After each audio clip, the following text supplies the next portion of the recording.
Forget everything Hollywood taught you about frontier justice and honorable shootouts. The real Wild West had weapons so savage, so underhanded, that towns banned them the moment they appeared. Concealed firearms disguised as everyday objects, combination weapons that turned handshakes into executions, and projectiles designed to inflict wounds so horrific that even hardened outlaws refused to use them.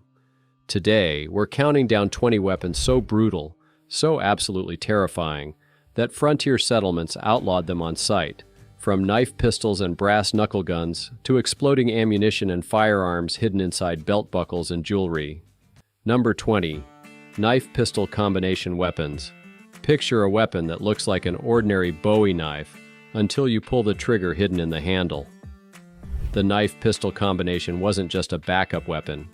It was an assassin's dream and a lawman's nightmare rolled into one deadly package.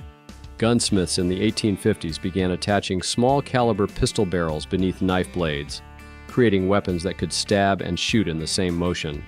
The blade typically measured 8 to 10 inches, while a 22 or 32 caliber barrel ran parallel underneath. A small trigger mechanism near the guard allowed the wielder to fire while gripping the knife normally. Frontier towns banned these immediately.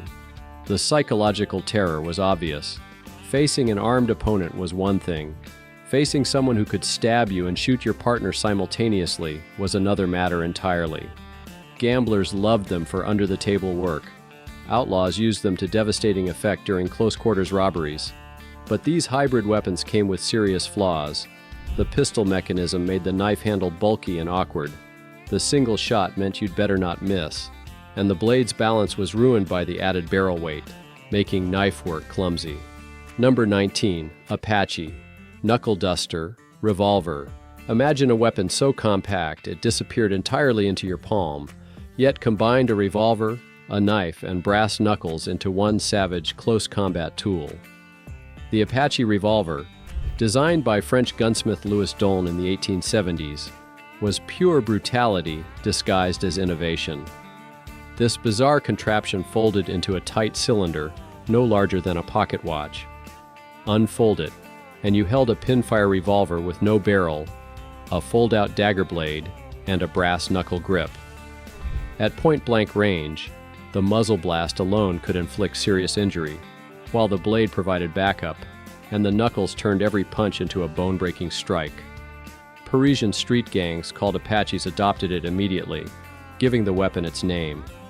When these revolvers reached American shores through French immigrants and traveling criminals, Western towns reacted with instant prohibition. The weapon's design made it impossible to use at any meaningful distance, marking it purely as a tool for ambush and assassination. Original. Examples survive in the Apache Museum of the American West. Their compact size remains shocking even today. No wonder frontier lawmen wanted them gone. Number 18. Chainshot pistols. What do you get when someone decides a single bullet isn't destructive enough and connects two projectiles with a chain? You end up with one of the most devastating close-range weapons ever banned from frontier settlements. Chainshot originally came from naval warfare, where ships fired linked cannonballs to shred rigging and masts. Some enterprising and absolutely ruthless gunsmith adapted the concept for pistols in the 1860s. Two smaller caliber balls connected by 3 to 4 inches of light chain would tumble through the air in a spinning, flesh-shredding arc. The results were catastrophic.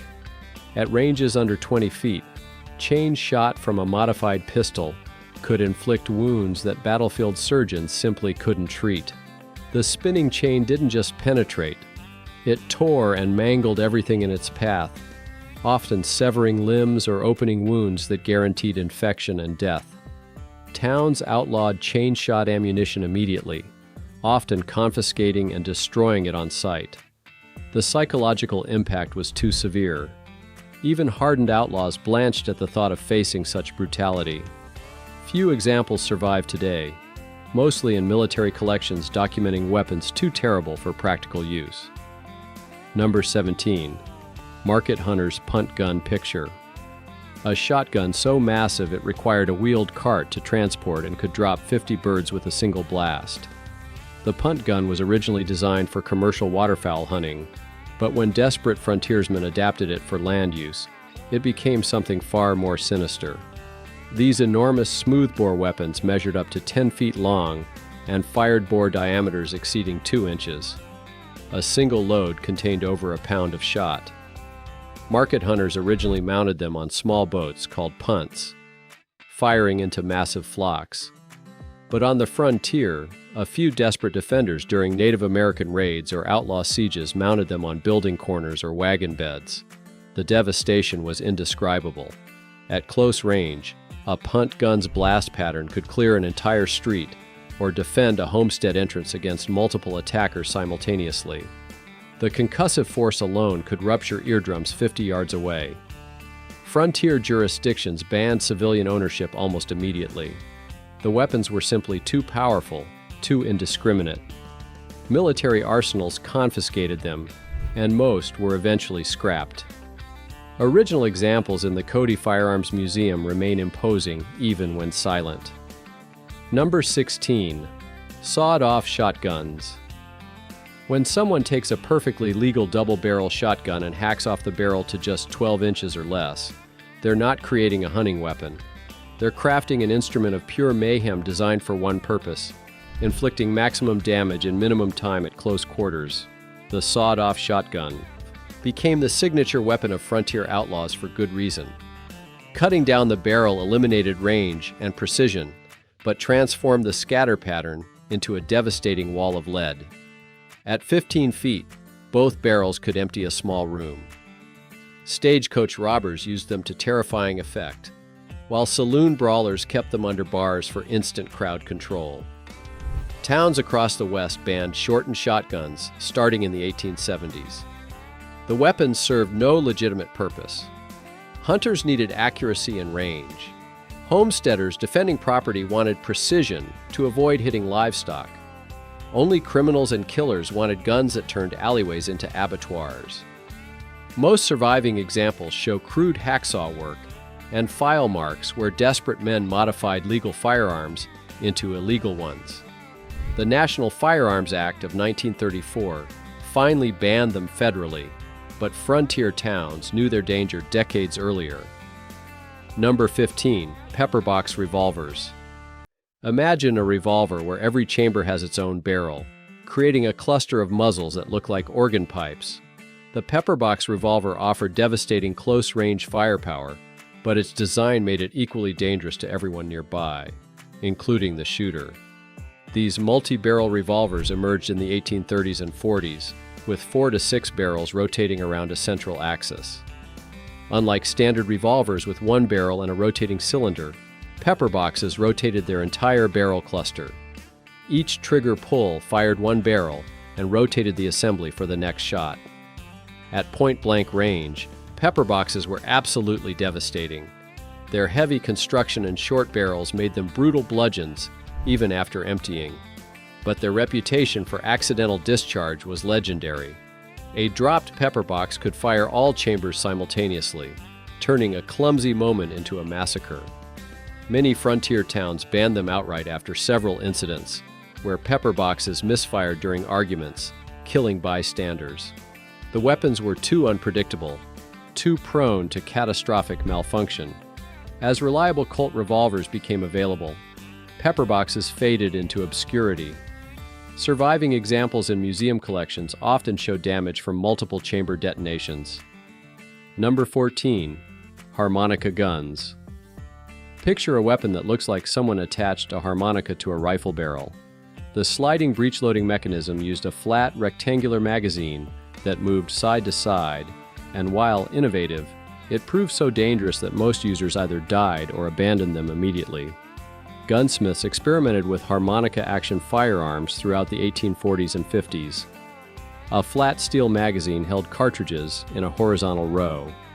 After each shot, the shooter slid the magazine sideways, aligning the next chamber with the barrel. Some held 5 shots, others up to 10. The mechanical concept was sound. The execution was deadly to the user.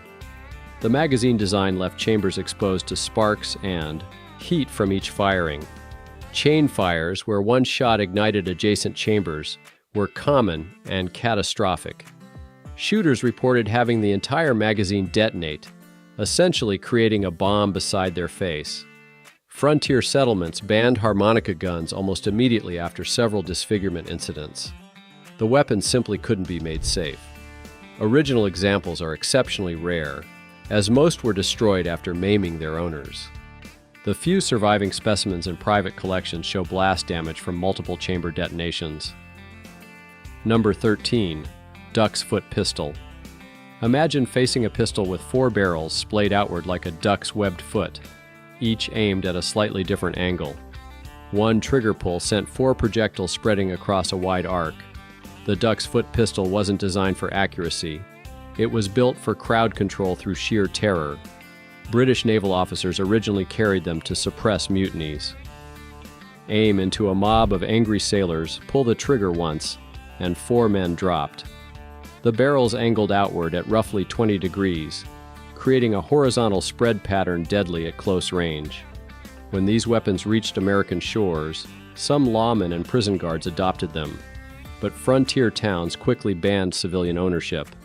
The spread fire was too indiscriminate. Bystanders were as likely to catch a ball as the intended target. Saloon shootouts with Duck's Foot pistols often wounded more innocents than combatants. Most were single-shot percussion cap designs, making reload time painfully slow.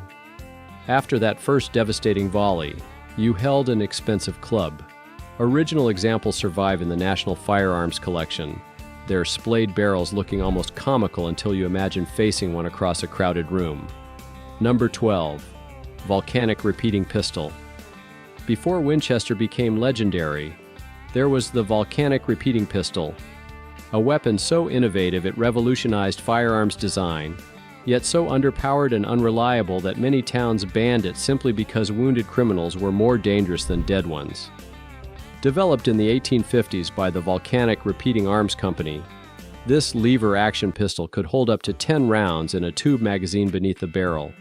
The problem was the ammunition. Volcanic cartridges used hollow bullets packed with powder and ignited by an external primer. They generated pitiful velocity and stopping power. Frontier lawmen hated them. Shooting someone with a volcanic meant they stayed on their feet long enough to return fire, often killing the person who'd shot them first. Multiple documented cases from Dodge City and Tombstone show outlaws absorbing 3 or 4 volcanic rounds before even slowing down. Several jurisdictions banned them, arguing that weapons which wounded without stopping created more violence, not less. The design evolved into the Henry rifle after switching to proper metallic cartridges, but the volcanic pistol itself earned a reputation as the gun that made dying men dangerous. Number 11. Suicide Special Revolvers. The name alone should tell you everything. Suicide Specials were cheaply made revolvers so poorly constructed, they were as likely to blow up in your hand as shoot straight. Yet these garbage guns flooded frontier towns in the 1870s and 80s, killing users and bystanders through pure mechanical failure. Dozens of companies produced them: Hopkins and Allen, Ivor Johnson, Harrington and Richardson, and countless forgotten manufacturers. They cost as little as 50 cents, making them accessible to anyone. But their soft metal barrels, weak frames, and shoddy craftsmanship made them catastrophically dangerous. Frontier sheriffs confiscated these weapons whenever possible, not because they were too deadly, but because they were too unpredictable. Barrels burst, cylinders exploded, and frames cracked under normal firing. More than one frontier physician treated injuries where the gun itself was the primary weapon, against its owner. Towns passed ordinances requiring firearm quality standards specifically to ban suicide specials. The weapons represented everything wrong with unregulated firearms trade. Most were eventually scrapped, but collectors today prize survivors as examples of how desperately people sought self-defense in the Wild West, even with weapons that made them less safe. Number 10. Brass knuckle pistol combinations. Imagine approaching someone for what appears to be a fist fight, only to discover their brass knuckles contain a hidden pistol barrel aimed directly at your chest. Brass knuckle guns weren't just combination weapons. They were betrayal incarnate, turning every physical confrontation into a potential execution. These brutal hybrids emerged in the 1860s and 70s, with gunsmiths casting brass knuckle grips around small-caliber pistol mechanisms. The barrel protruded between the middle and ring finger. A small trigger lever inside the grip fired while the wielder's fist was clenched. Some versions held a single .22 caliber round. Others packed 2 or 3 chambers. Frontier lawmen recognized these immediately as assassination tools. There was no legitimate use, no hunting application, no sport shooting purpose. They existed purely for treacherous close-range killing disguised as unarmed combat. Most jurisdictions banned them on sight, often with severe penalties for possession. The psychological impact went beyond their lethality. If brass knuckle guns were common, every bar fight could turn fatal. Every fistfight might end with a surprise gunshot to the gut. Towns couldn't function when physical confrontations carried hidden firearms. Original examples in the National Firearms Collection show remarkable craftsmanship despite their ugly purpose. The brass work is often elaborate, turning instruments of murder into perverse art objects. Number 9. Spring-loaded wrist guns. Picture a Derringer pistol mounted on a sliding rail beneath your coat sleeve, connected to a spring mechanism that could launch the weapon into your palm with a flex of your wrist. This wasn't frontier technology. It was pure theatrical assassination. But several documented examples show gamblers and professional killers using exactly these systems. The mechanism was simple but deadly. A small pistol, typically a single-shot .22 or .32 caliber Derringer, mounted on a steel slide running along the forearm. A spring-loaded catch held it in place. A specific wrist motion or pulling a string running to the opposite hand would release the catch, shooting the pistol down the sleeve and into the waiting palm, already cocked and ready to fire. Professional gamblers who traveled riverboats and frontier circuits reportedly used these devices to deadly effect. Caught cheating at cards? A quick wrist flex put a loaded pistol in your hand before anyone could react. The element of surprise was absolute. Town marshals banned possession of sleeve gun mechanisms wherever they were discovered. The devices served no purpose except murder through deception. Most were homemade contraptions that left little physical evidence. The few documented examples come from court records and confiscation logs rather than museum collections, making them among the rarest illegal weapons of the frontier. Number 8. Walking cane firearms. Imagine facing a distinguished gentleman with an elegant walking stick, completely unaware that his cane conceals a shotgun barrel aimed at your midsection. Cane guns represented one of the most insidious concealed weapons of the frontier era, perfectly legal in appearance, absolutely lethal in function. European gunmakers pioneered cane firearms in the early 1800s, and they reached American shores by mid-century. The best examples were mechanical marvels. A twist of the handle unlocked a firing mechanism. The tip concealed a shotgun or rifle bore. Some held single shots, while more elaborate versions contained multiple barrels or even small revolving chambers. Wealthy travelers favored them as discreet protection. Con men and assassins loved them for obvious reasons. How do you defend against an attack when the weapon looks like a mobility aid? Several documented assassinations in San Francisco and Denver involved cane guns, where victims never realized they faced an armed opponent. By the 1880s, most frontier towns specifically banned cane firearms in their concealed carry ordinances. Even respectable citizens who legitimately needed walking sticks faced harassment from suspicious lawmen. The psychological damage was severe. Every walking aid became a potential weapon.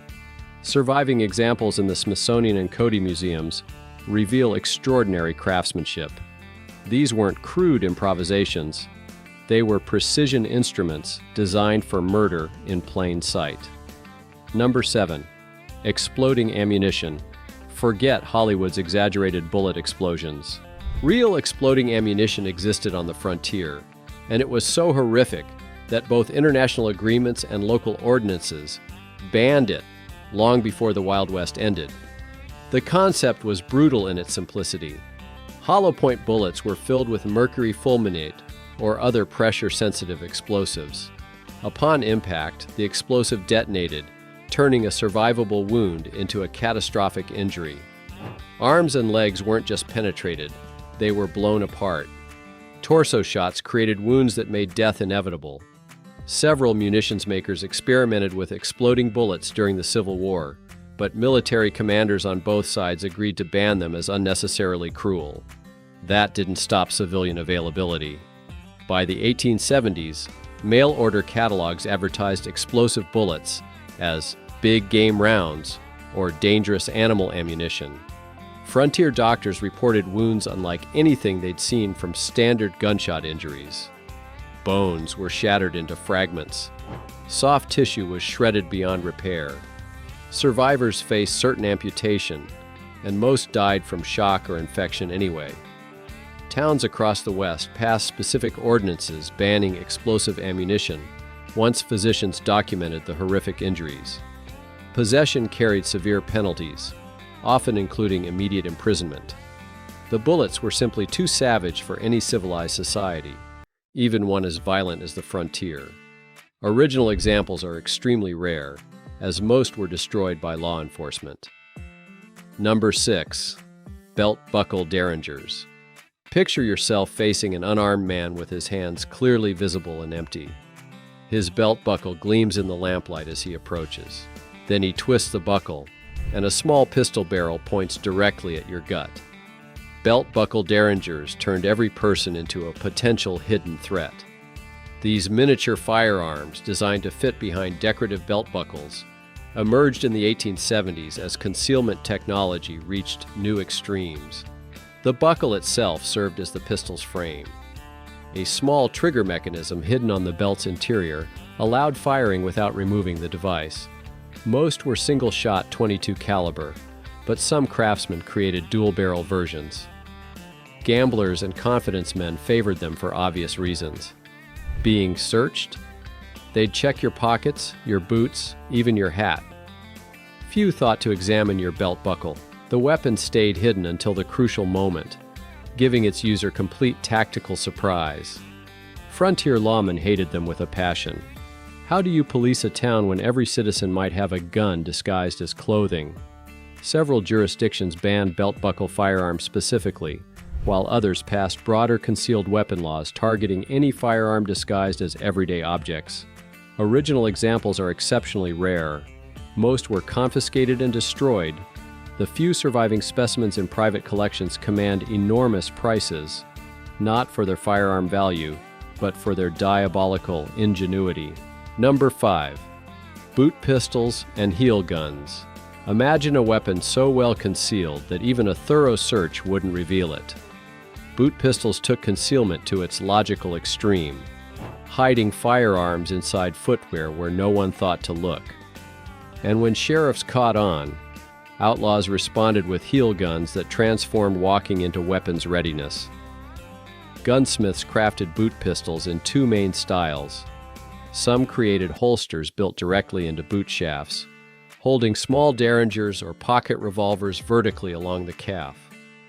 Others designed pistols that fit horizontally in specially constructed boot heels, with barrels protruding from the sole or heel base. Both designs achieved their goal: complete concealment. The tactical advantages were obvious. Surrender your visible weapons, get searched, and keep your boot pistol hidden. Sit at a poker table with your hands visible and still have a firearm within reach. Just cross your legs and the boot pistol's grip appeared. Several documented shootings involved gamblers who appeared unarmed until they reached down and drew from their boots. But the limitations were severe. Boot pistols were typically small caliber with minimal stopping power. Drawing from a boot was painfully slow compared to a hip holster, and if opponents knew you might have one, they'd simply shoot first rather than risk giving you time to reach down. Frontier towns banned them through concealed carry ordinances. Some jurisdictions required visitors to remove their boots before entering certain establishments. The paranoia was justified. Documented cases from Deadwood and Tombstone show boot pistols used in over a dozen assassinations between 1876 and 1882. The National Cowboy Museum houses several boot pistol examples, their leather holsters still attached to period footwear. They remain testament to how desperately men sought hidden advantages in gunfights. Number 4. Sleeve gun mechanisms. Picture sitting across from a card player whose hands never leave the table, yet somehow he's pointing a pistol at you before you can blink. Sleeve guns weren't just concealed weapons. They were mechanical ambush systems that turned coat sleeves into gun barrels and forearms into firing platforms. The most sophisticated versions involved miniature pistols mounted on rails that ran along the forearm beneath clothing. Spring-loaded mechanisms held them in place. A trigger cable ran down to the hand, often operated by extending a finger or clenching the fist in a specific way. Release the catch, and the pistol shot forward into the palm, already cocked and aimed. Professional gamblers and confidence men invested in these systems because they worked flawlessly when properly maintained. Caught cheating and facing an angry mob? A subtle gesture armed you instantly while your opponents were still reaching for visible weapons.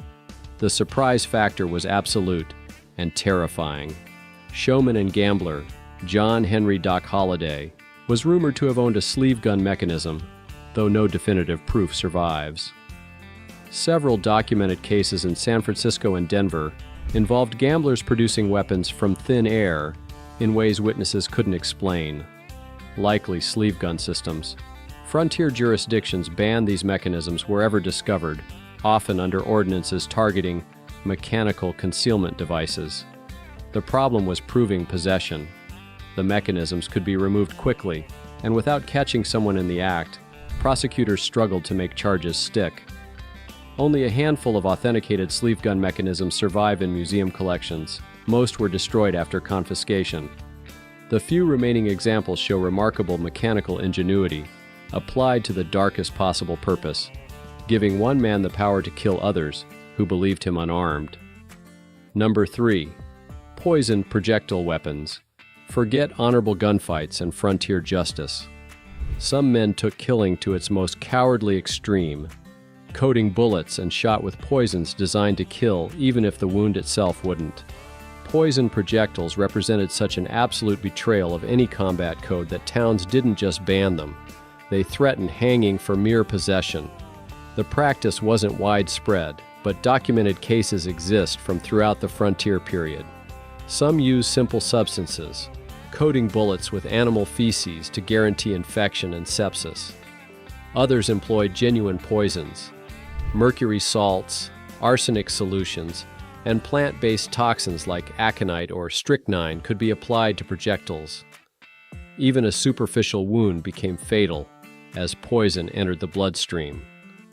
Several notorious cases shocked frontier communities. In 1878, a range war in Lincoln County, New Mexico, involved accusations that one faction was using poisoned ammunition. Wounded men died from infections far more severe than their injuries warranted. Army surgeons examining the wounds found discoloration consistent with chemical poisoning. The psychological impact was devastating. If poisoned ammunition existed, even minor wounds became death sentences. Every scratch could carry lethal toxins. The fear paralyzed communities and destroyed any remaining sense of frontier honor. Towns responded with extreme prejudice. Ordinances didn't just ban poison projectiles, they promised execution for anyone caught with them. Several vigilante lynchings involved accusations of poisoned ammunition, whether proven or not. No museum openly displays poison projectiles, as their continued existence would violate modern laws. Historical records and court documents provide the only evidence of this absolutely despicable practice. The frontier had room for many weapons, but poisoned ammunition crossed a line even hardened outlaws wouldn't defend. Number 2. British Howdah pistols. Imagine a handgun so powerful it was designed to stop charging elephants at point-blank range. When British officers brought Howdah pistols, To the American frontier, towns took one look at the hand cannon devastation they caused and banned them immediately. These massive pistols earned their name from the howdah, the riding platform on elephants, where British officers in India needed emergency stopping power against tigers and other dangerous game. Howdah pistols fired cartridges as large as .50 caliber, with some exceeding 500 grains. They were essentially handheld elephant guns with barely manageable recoil. A handful of British military officers stationed at western forts brought their howdah pistols to America after completing Indian service. Others arrived through arms dealers selling surplus military equipment. When frontiersmen first witnessed what these weapons did to human targets, the reaction was universal horror. At typical gunfight ranges of 15 to 20 feet, a howdah pistol didn't just kill, it destroyed. Bodies weren't penetrated. They were pulverized, limbs were severed, torsos were opened so catastrophically that death was instantaneous. Frontier physicians reported never seeing such devastating injuries from small arms. The weapons served no legitimate civilian purpose. They were too large for concealment, too powerful for hunting anything smaller than grizzly bears, and far too devastating for any confrontation involving humans. Town councils across the West specifically banned large-bore Foreign Service pistols in ordinances clearly targeting howdah pistols. Original British service howdah pistols appear in several museum collections, including the National Firearms Museum. Their size remains shocking. These are pistols that look and feel more like small carbines. Their presence on the frontier was mercifully brief, but left lasting impressions. Number 1. Concealed ring pistols. The deadliest weapon of the Wild West wasn't a rifle, a revolver, or even an obvious gun. It was a tiny pistol disguised as jewelry, a ring that could be worn into any location, past any search, and used to commit murder during a handshake or a toast. Ring pistols represented the ultimate betrayal, turning social customs into assassination opportunities. These miniature firearms first appeared in France during the 1860s, crafted by specialty gunsmiths for the criminal underworld. The design was diabolical in its simplicity. A large, ornate ring concealed a tiny barrel, usually .22 caliber, along the bottom. A miniature trigger mechanism operated by squeezing the ring activated a percussion cap, or later a metallic cartridge. Point your finger at someone during conversation, squeeze the ring, and fire a bullet from what appeared to be decorative jewelry. When ring pistols reached American shores in the 1870s, they spread like wildfire through gambling circuits and criminal networks. Assassins loved them because they bypassed every security measure. Want to kill someone during a poker game? Wear a ring pistol and point during normal conversation. Need to eliminate a business rival? Shake hands while wearing one and fire during the grip. The psychological damage to frontier society was severe. If ring pistols were common, every social interaction became potentially lethal. Every handshake could be an execution. Every gesture might be murder. Towns couldn't function when every person's jewelry might conceal a weapon. Frontier jurisdictions responded with absolute prohibition. Possession of ring pistols carried the same penalties as murder in many places, because their only purpose was assassination through deception. Lawmen confiscated and destroyed them whenever found. Several vigilante lynchings involved accusations of ring pistol ownership alone. The weapons were technically limited. Most held single shots with minimal stopping power, but their concealment was perfect, and at point-blank range during a betrayal, stopping power mattered less than surprise. Ring pistols killed through treachery, not force. Original examples are extraordinarily rare today. Most were destroyed after confiscation. The Smithsonian Institution houses 2 authenticated specimens from the frontier period, their ornate exterior design hiding diabolical mechanical ingenuity. They represent the absolute nadir of frontier weapons, tools designed not for honest combat, but for murder disguised as friendship. Ring pistols weren't banned because they were too powerful. They were banned because they poisoned every human interaction with suspicion and fear, and that made them more dangerous than any howdah pistol or exploding bullet ever could be. From knife-pistol combinations to ring firearms disguised as jewelry, the weapons on this list weren't just tools of violence. They were instruments that threatened the very fabric of frontier society. Towns didn't ban them because they were too powerful. Plenty of legal weapons packed devastating force. They banned them because they made trust impossible and turned everyday interactions into potential ambushes. The Wild West had room for violence. Gunfights happened. People settled disputes with weapons. But even frontier towns needed rules. They needed citizens to know who was armed and who wasn't. They needed gamblers to keep their hands visible. They needed handshakes to stay handshakes and belt buckles to stay belt buckles. These 20 weapons crossed lines that even hardened outlaws wouldn't defend. They represented cowardice, betrayal, and unnecessary cruelty. That's why they were outlawed on sight. That's why possession carried penalties as severe as murder. And that's why frontier justice, for all its violence, still maintained codes that these weapons violated. The deadliest weapons of the Wild West weren't the biggest or loudest. They were the ones nobody saw coming. Now you know what frontier towns feared most. Not the gun on a man's hip, but the weapon hidden in his smile.